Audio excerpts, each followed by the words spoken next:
എലിശല്യം വലിയ രീതിയിൽ നമ്മെ ബുദ്ധിമുട്ടിക്കാറുണ്ട്. കാഴ്ചയിൽ ആളൊരു കുഞ്ഞനാണെങ്കിലും അസുഖം വരുത്തുന്ന കാര്യത്തിൽ വലിയ രീതിയിൽ പേടിക്കുക തന്നെ വേണം. കൊതുക്, ഈച്ച തുടങ്ങി പലതരത്തിലുള്ള ബുദ്ധിമുട്ട് നാം വീടുകളിൽ അനുഭവിക്കാറുണ്ട്.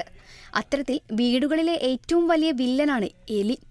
വീടുകളിലെ ഏതൊരു മുക്കിലും മൂലയിലും എലിശല്യമുണ്ടാകും. അത് ഇലക്ട്രിക് വയറുകൾ, തുണികൾ തുടങ്ങിയ സാധനങ്ങളെല്ലാം നശിപ്പിക്കുകയും സാധനങ്ങൾ കരണ്ട് തിന്നുന്നത് മാത്രമല്ല, പലതരത്തിലുള്ള രോഗങ്ങളും എലികൾ പടർത്താറുണ്ട്. അതുകൊണ്ട് തന്നെ എലികളെ വീട്ടിൽ നിന്ന് തുരത്തേണ്ടത് ഏറെ പ്രധാനമാണ്.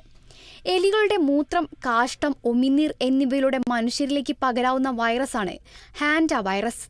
ഇതുമൂലമുണ്ടാകുന്ന രോഗമാണ് ഹാൻഡ വൈറസ് പൾമനറി സിൻഡ്രോം. ശ്വാസകോശ സംബന്ധമായ പ്രശ്നങ്ങൾക്കും മരണത്തിനും വരെ ഈ രോഗം കാരണമാകാം. പനി, തലവേദന, പേശിവേദന, ദഹനപ്രശ്നം, തലകറക്കം, കുളിർ എന്നിവയാണ് ഈ രോഗത്തിന്റെ പ്രാരംഭ ലക്ഷണങ്ങൾ. രോഗം പുരോഗമിക്കുന്നതോടെ ശ്വാസകോശത്തിൽ ദ്രാവകം കെട്ടിക്കിടക്കുകയും ശ്വാസമുട്ടൽ അനുഭവപ്പെടുകയും ചെയ്യും. എലിയുടെ വൃക്കകളിൽ വളർന്നു പെരുകുന്ന ബാക്ടീരിയ ഇവയുടെ മൂത്രത്തിലൂടെ മണ്ണിലേക്കും ജലത്തിലേക്കും എത്തുകയും മലിനമായ മണ്ണും ജലവുമായുള്ള സമ്പർക്കത്തിലൂടെ ഈ ബാക്ടീരിയ മനുഷ്യന്റെ ഉള്ളിലേക്കെത്തി എലിപ്പനിക്കും വഴിവെക്കുന്നുണ്ട്. എലിപ്പനിയെ കൂടാതെ നിരവധി ആളുകളുടെ മരണത്തിന് ഇടയാക്കുന്ന അസുഖമാണ് പ്ലേഗ്. സാൽമോണല്ല വൈറസ് വളർത്തുമൃഗങ്ങൾക്കും മനുഷ്യരിലേക്കും ഒരുപോലെ ബാധിക്കുന്ന ഒന്നാണ്.